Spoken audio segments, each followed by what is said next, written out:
I did not expect the road to feel so quiet when I turned onto Willow Creek Lane. The tires hummed softly over gravel, a sound so small it felt almost private. I had told myself this place was only a pause, a short retreat before I figured out what came next. 3 weeks, maybe 4, long enough to breathe without feeling like I was failing at it. The engine ticked as I shut the car off. I stayed seated longer than necessary, hands resting on the steering wheel, staring at the house that had raised me. The paint had thinned into a tired white. The porch leaned just slightly, like an old man, listening more than speaking. Everything looked smaller than it had when I left, except the memories. Those felt heavier, pressing in from all sides. In Columbus, noise filled every corner. Sirens, traffic, voices bleeding through thin apartment walls. Here there was only wind and the distant chorus of insects warming up for evening. It felt as if someone had turned the volume of the world down without asking permission. I stepped out, stretched stiff legs, and pulled my bag from the back seat. The front door resisted for half a second before giving in, the lock still stubborn in the same way. Inside, the house smelled faintly of dust and old wood, not unpleasant, familiar, the kind of place that did not pretend time had passed. I dropped my bag near the stairs and changed into an old shirt I found folded in a drawer. By late afternoon, sweat had already soaked through the fabric as I pushed the mower across the front lawn. The grass had grown wild, stubborn and uneven, as if it had been testing how long it could get away with it. I did not mind the work. The steady rhythm gave my thoughts somewhere to go that was not backward. I was halfway through the front yard when I heard the soft creak of a screen door opening next door. I slowed, then stopped, cutting the mower and letting silence rush back in. For a second, I expected an unfamiliar face, someone new who had bought the house after the old owners left. Instead, I saw Hayden Dawson standing barefoot on his porch, both hands wrapped around a ceramic mug like he needed the heat. He had changed. Of course, anyone would have. 10 years did that to a person. His hair was darker than I remembered, pulled back loosely, a few strands already slipping free around his temples. His shoulders looked broader, his posture quieter somehow, like someone who had learned how to take up less space even when he didn't need to. He did not wave, he did not call out right away, he just looked at me, slow and careful, as if he was making sure I was real before trusting his eyes. "Eli Grayson," he said at last. Hearing my name and his voice landed somewhere deep in my chest, lower than surprise, closer to recognition. "Guess I grew up," I said, because my brain offered nothing better. His mouth curved, not quite a smile yet. "You did." He stepped closer to the edge of his yard. The distance between us felt smaller than it should have, even with the mower sitting dead between us like an excuse. I noticed things without meaning to, the faint lines at the corners of his eyes, the way his gaze lingered, not polite, not invasive, just present. "How long are you back for?" he asked. I shrugged. "Not sure." He nodded, as if that made sense. Maybe it did. For a moment, neither of us spoke. The quiet stretched, but it did not feel awkward, felt like something waiting. "Do you remember what you promised me when we were kids?" he asked. The question hit harder than it should have. I frowned, rifling through memories that came back in pieces. Summers thick with heat, scraped knees, laughing until it hurt. I came up empty. "I don't think so," I said. His head tilted slightly. There it was, the smile small and unguarded.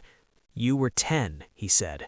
"You picked a dandelion, got down on one knee, and told me you were going to marry me when you grew up." Heat rushed to my face before I could stop it. "I said that?" "You did," he replied.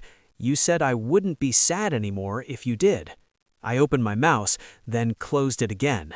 The mower felt suddenly too loud, too present, even silent. "I don't remember," I admitted. "That's okay," he said gently. "I do." He did not wait for a response. He lifted his mug slightly, in a quiet greeting, and stepped back inside, the screen door whispering shut behind him. Just like that, he was gone, leaving the air between our houses altered, like a string had been plucked and left vibrating. The days that followed slipped into a slower rhythm. Aiden did not push. He appeared in small, careful ways. A plate of cookies left on my porch without a knock. 2 jars of iced tea sat beside me while I worked on the gutter, his presence announced only by the soft sound of glass meeting wood. He listened more than he spoke. When he did talk, it was with intention. I noticed how tired he looked some afternoons, not the kind of tired sleep could fix, the kind that settled deeper behind the eyes. I noticed how he deflected questions about himself with ease, redirecting the focus back to me as if it were safer there. One evening, I saw his car parked outside the nursing home at the edge of town. He sat behind the wheel, longer after visiting hours should have ended, hands resting motionless, forehead pressed lightly against the steering wheel. I did not approach. I waited instead, far enough back that he wouldn't see me until his headlights finally came on and he pulled away. The next morning, I left a note on his porch. No questions, just an offer. If you ever need help, I'm here. He thanked me later with a nod and a look that carried more weight than words. A few nights after that, we sat on his porch as dusk settled in, the sky bruising into shades of purple and gray. Coffee steamed between us. He told me about his father, about watching someone fade while the world kept moving forward without permission. He spoke of the man he had once planned a future with, and how that future dissolved when staying became heavier than leaving. "I'm fine most days," he said, staring out at the yard, "but sometimes I forget what it feels like to have someone notice." "I notice," I said, before I had time to think. He turned then, really looked at me. Something in his expression shifted, cautious but hopeful, like someone testing ice they weren't sure would hold. The storm came a few nights later. Rain hammered the house, thunder cracking close enough to rattle the windows. I was halfway through reheating leftovers when a knock sounded at the door. When I opened it, Hayden stood there, soaked through, hair plastered to his forehead, holding a pan of lasagna like a peace offering. We ate in silence, the storm filling the gaps where conversation might have gone. Afterward, he set his fork down and folded his hands together. "You asked earlier about that promise?" I nodded. "I don't need you to marry me," he continued. "I just need to know something." He swallowed. "If things get heavy, would you leave?" The question didn't feel like a test, felt like a truth he needed to hear spoken. "No," I said. He leaned his head against my shoulder, tentative at first, then with more certainty. For the first time,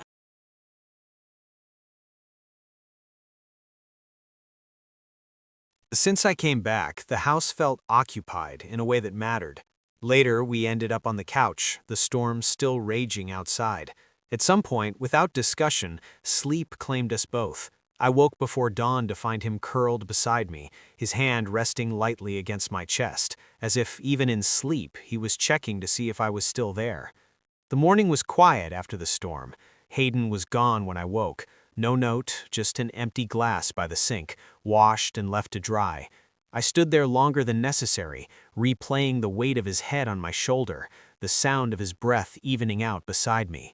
I did not know it yet, but the promise I could not remember had already begun to matter, not because of what was said all those years ago, but because of what was being asked now, whether staying could be a choice I made again and again without running.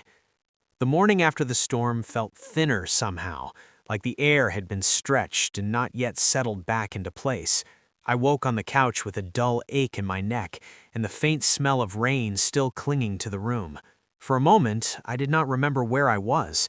Then I noticed the quiet, no city hum, no footsteps overhead, just birds arguing somewhere outside and the soft tick of the kitchen clock. Aiden was gone.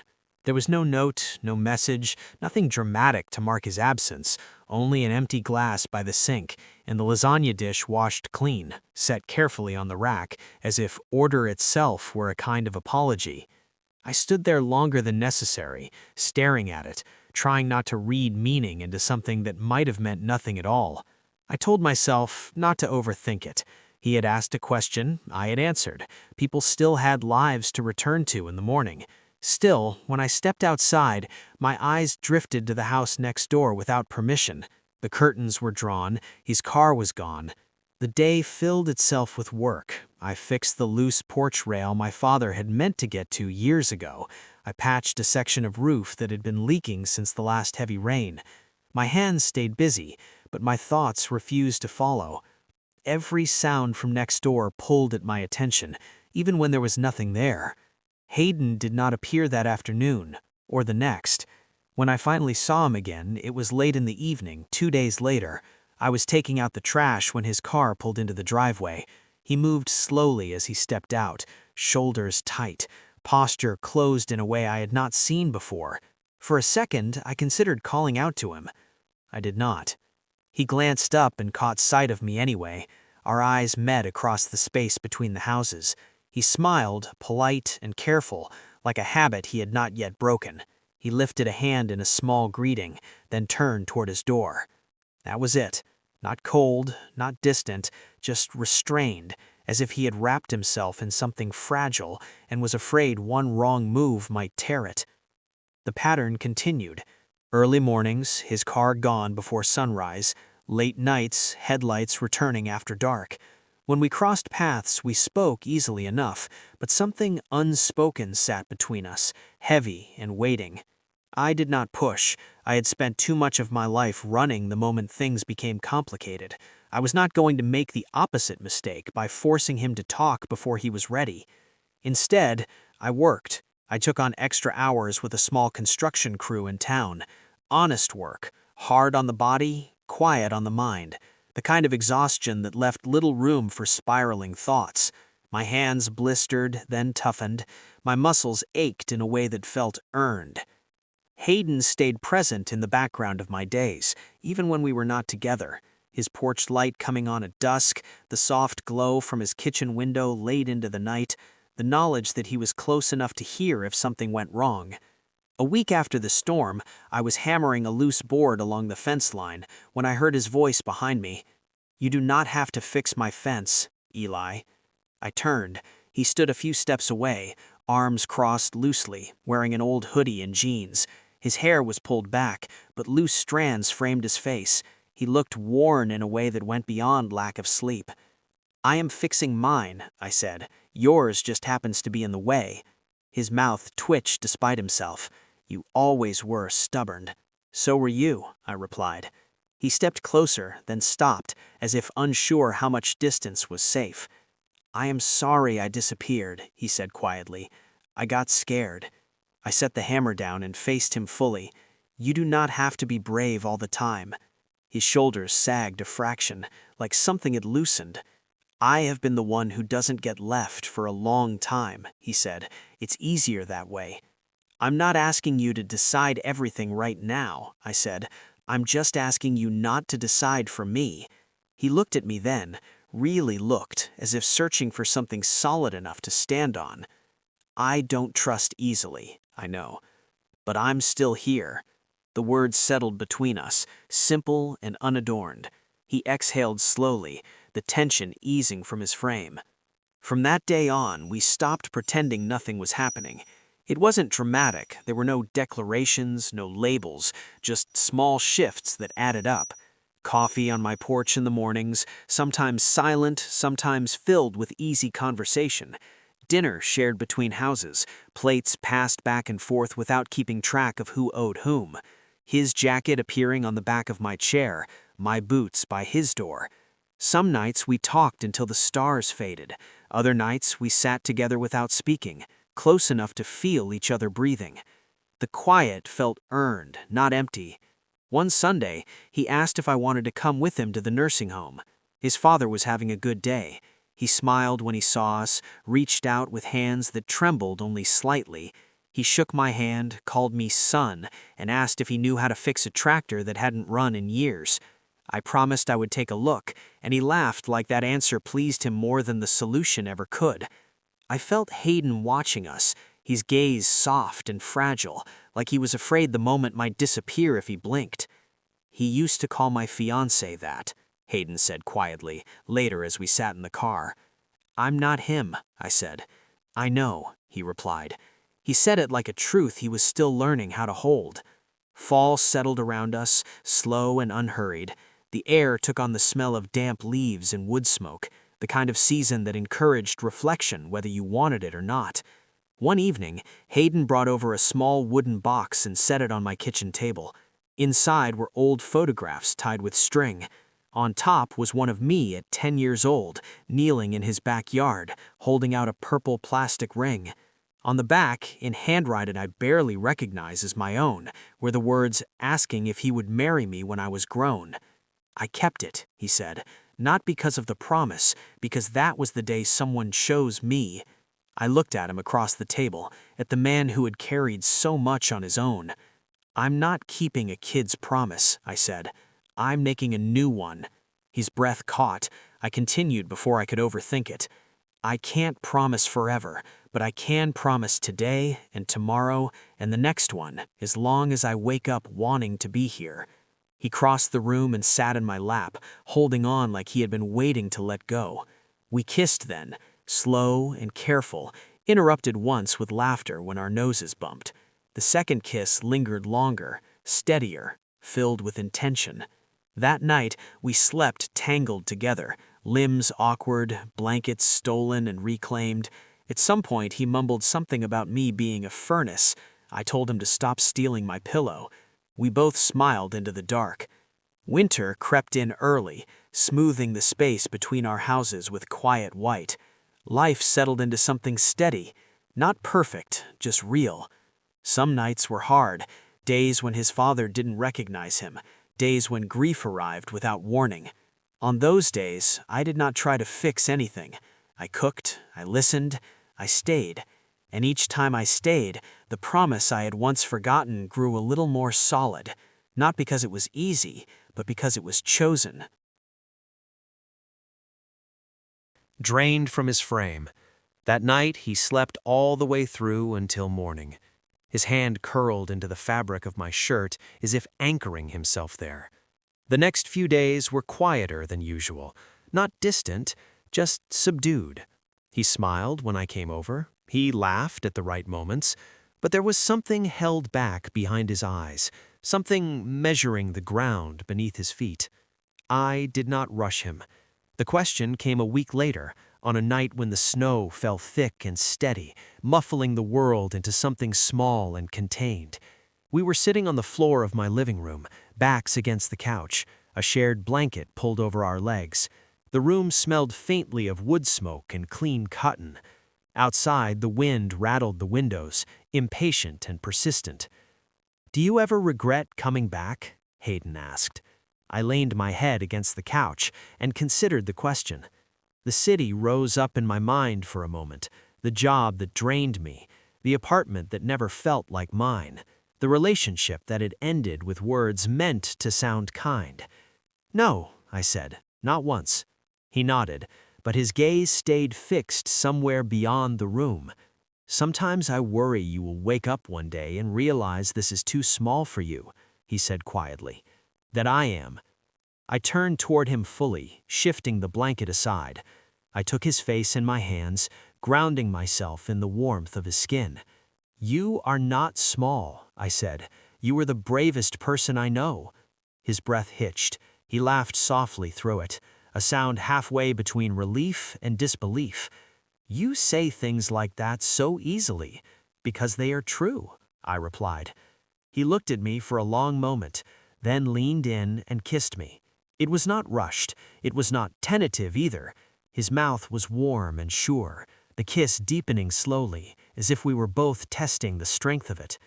I felt the shift immediately, the way something settled into place instead of falling apart. When he pulled back, his forehead rested against mine. "I am scared," he admitted. "I know," I replied. He exhaled, then nodded. "Stay tonight." I did not answer with words. I stood and held out my hand. He took it without hesitation. We did not rush what came next. We moved through it with care, checking in with touches and quiet questions, letting comfort lead instead of urgency. When we finally ended up in bed, limbs tangled and breath still uneven, it felt less like crossing a line and more like arriving somewhere we had already been heading. Later, wrapped in the warmth of shared blankets, Hayden traced idle patterns on my chest with his fingers. "If this gets heavy," he said softly, voice barely above a whisper, "would you leave me too?" The question landed differently this time. Not sharp, not defensive, just honest. "No," I said, "I am not going anywhere." He closed his eyes and pressed his face into my shoulder, holding on like he needed the reassurance to settle into his bones. Morning came quietly. Pale light filtered through the curtains, the snow outside reflecting it back into the room. I woke first, disoriented for a moment by the unfamiliar weight of another person beside me. Then memory caught up. Hayden slept on his side, facing me. His expression softened into something unguarded. I watched him longer than necessary. When he stirred, blinking himself awake, his mouth curved into a sleepy smile. "You snore," he murmured. I scoffed. "You stole the blankets," he laughed, the sound low and warm. "You run like a furnace." "Occupational hazard," I said. "Construction work." He shifted closer, resting his head against my chest. For a while, we stayed like that, listening to the house wake up around us. When he finally left later that morning, he paused at the door. "Last night did not fix everything," he said. "I know," I replied. "But it helped," he added. "Yes," I said, "it did." The days that followed felt both lighter and heavier. We did not retreat, we did not rush forward either. What had changed was subtle but unmistakable. The way his hand found mine without thinking, the ease of leaning into each other in public spaces, the quiet confidence of being seen. Not everyone noticed. A few people did. The town did not react the way I might have expected. There were glances, curious looks, but there were also smiles, nods, the unspoken understanding of a place that had watched two people circle each other for years. The real test came on a day when the nursing home called early. Hayden listened in silence, face unreadable, then hung up the phone and sat very still. He does not know who I am today. I reached for him, but he pulled away, standing abruptly. "I need air." I let him go without argument. He returned hours later, eyes red, posture rigid with exhaustion. He dropped his keys on the counter and leaned against it, head bowed. I crossed the room and rested my hands on his shoulders. He did not pull away this time. "I am angry," he said, "and I feel guilty for it." "You are allowed to be both," I replied. He turned and buried his face in my chest, breath shuddering. "I do not want to be the strong one all the time." "Then don't be," I said. "You do not have to earn love here." He laughed weakly at that, a tear escaping anyway. "You make it sound so simple." "It is not simple," I said, "but it is steady." That night we slept together again, not urgent, not desperate, just close. When he woke from a nightmare sometime before dawn, shaking and disoriented, I wrapped my arms around him and stayed awake until his breathing evened out. The heaviness did not disappear after that. It did not magically resolve itself, but it shifted. It became something shared rather than carried alone. And in that sharing, something quiet and resilient took root. Not a promise made by a child who did not understand its weight, but a choice made by two men who did. Spring did not arrive with certainty. It tested the ground first, retreating and returning, letting the cold linger longer than expected. Snow melted into mud, then froze again overnight. Buds appeared on the maple tree between our houses, tentative and stubborn. Hayden and I moved with the same patience, adjusting without announcing it, letting things unfold at their own pace. We never sat down to define what we were. There was no moment where one of us asked the question out loud. It did not feel necessary. What mattered was that we kept showing up. In the mornings, I left early for work, boots heavy with dried concrete dust, breath fogging the air. Hayden would already be awake, a mug of coffee waiting on the porch rail. Always the same, always hot. He never watched me drink it. He just trusted that I would. In the evenings, I found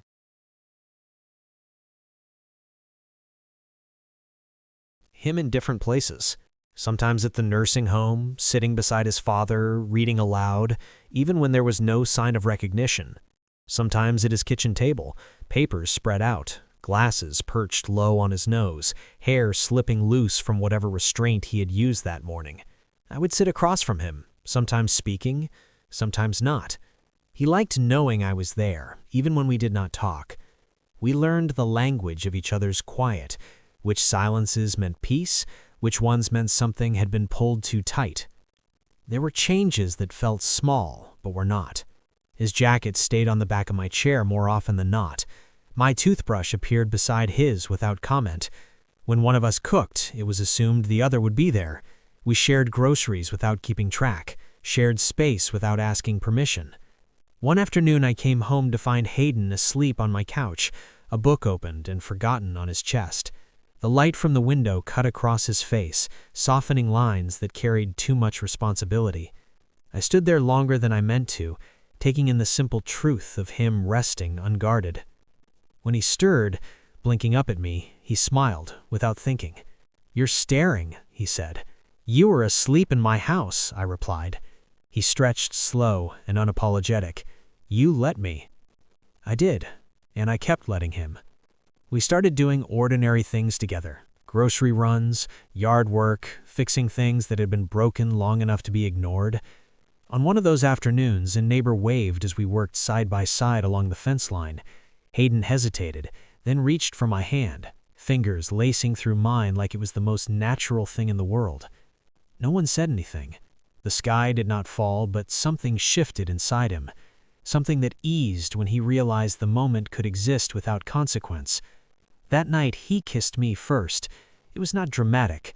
We were standing in the kitchen, dishes half done, water running. He leaned in, pressed his mouth to mine, brief and certain. When he pulled back, his eyes searched my face. "Was that okay?" he asked. I smiled.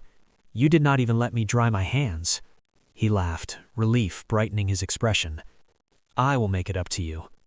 He did not mean anything grand. He meant staying. And he did. The nursing home called more often as the weeks passed. Some days were gentle, others were not. Hayden carried each one differently. On the harder days, he came home quiet and brittle, movements sharp with restraint. Those were the days I cooked without asking, handed him a blanket without explanation, stayed close without pressing. The night his father forgot his name completely, Hayden broke in a way I had not yet seen. Not loudly, not theatrically.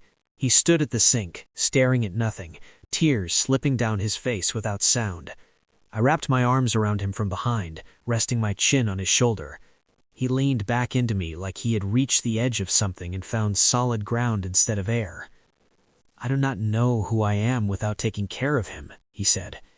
"You are Hayden," I said. "You are the man who notices when someone is tired, who stays even when it costs him, who laughs at the wrong moments and makes coffee too strong." "That does not feel like enough," he whispered. "It is to me," I said. He turned in my arms and kissed me then, deeper than before, urgent in a way that spoke of needing to be known. We ended up in bed without planning to, not rushed, not careful either, just honest. Afterwards, he rested his head on my chest, tracing slow circles on my skin like he was memorizing something. "I do not want to ruin this," he said. "You will not," I replied. "We are building it." Life did not pause to let us settle. A few days before Easter, my ex called from Columbus. Hearing her voice felt like opening a door to a room I had already left. She spoke about her new job, her apartment, the way things had changed. I listened, polite, distant. When I hung up, Hayden was watching me from the couch. "You okay?" he asked. "I am," I said, surprised to find it true. He nodded, but there was something searching in his gaze. "You never feel trapped here?" I crossed the room and sat beside him. "I feel chosen." The word lingered between us, heavy and meaningful. He reached for my hand, holding it like it might disappear if he did not. Spring finally committed. The snow receded for good, grass pushed through damp earth, the maple tree filled out, leaves bright and insistent. With the thaw came an ache, neither of us could ignore. Hayden's father passed away early one morning, quietly, in his sleep. The call came before dawn. Hayden sat on the edge of the bed, hands folded, staring at the wall like the world had slipped sideways. I did not rush him. I sat beside him and waited. The funeral was small. Town faces, old stories, gentle hands on Hayden's shoulder. He stood through it all, composed and distant, thanking people, absorbing words that did not yet have meaning. It was not until we returned home that the weight finally landed. He collapsed onto the living room floor, grief breaking through restraint like a dam giving way. I knelt with him, arms tied around his shaking body, holding him until my muscles ached and my shirt was soaked through. "I don't know what comes next," he said. "We'll figure it out," I replied. "Together." The weeks after were strange and tender. The house felt quieter without the constant pull of the nursing home, lighter and heavier at once. Hayden slept more. Sometimes he woke disoriented, reaching for me like he needed proof that something steady still existed. I stayed, every time. One evening, as we sat on the porch, watching the sun sink low, he asked, "Do you ever think about the promise?" "The dandelion one?" I asked. He nodded. "Part of me still can't believe you didn't run."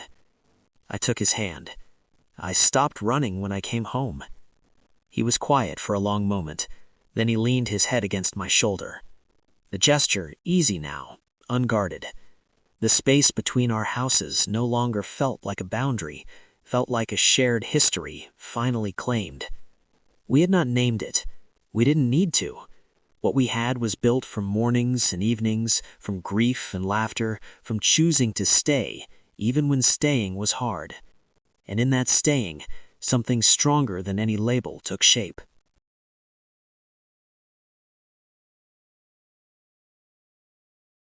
Not because of the words. He was quiet for a moment. Then he reached into the pocket of his sweater and pulled out something small and faded. The plastic ring, once bright purple, now dulled by time and handling. He turned it over in his palm. "I think it is time to let it go," he said. "Are you sure?" I asked. He nodded. "I do not need it anymore." He placed it carefully on the porch rail, not with sadness, but with certainty. Then he looked at me, his expression open in a way it had not been when we first reconnected, strong, without armor. "You once asked if the promise still counted," he said. "Does it?" I stood, heart beating harder than the moment called for. I reached for his hands, grounding myself in their warmth. "I do not have a big speech," I said, "and I do not have a fancy ring, but I know this. I want to wake up next to you. I want to carry the heavy days with you. I want to build something that does not require running." His breath caught. I continued, voice steady despite the tremor in my chest. "If I asked you now, not as a kid repeating words he did not understand, but as a man who chose you every day since he came home, would you marry me?" For a moment, he just stared at me. Then he laughed, the sound breaking through tears that spilled freely now. He tightened his grip on my hands. "Yes," he said. "Yes, Eli, I would." We did not tell anyone right away. We let the knowledge settle into us first. It lived in the small things. Morning coffee shared in silence. The way he rested his head on my shoulder without thinking. The way I reached for him in my sleep and found him already there. When we did share the news, the town received it with a gentleness that surprised me. Smiles, hugs, quiet congratulations that felt sincere rather than curious. No one seemed shocked, as if they had been waiting for us to stop circling each other and finally step in. We married the following fall. There was no elaborate planning, no grand venue, just the backyard, the maple tree between our houses, heavy with gold leaves, folding chairs borrowed from neighbors, a simple arch strung with lights that flickered on as the sun dipped low.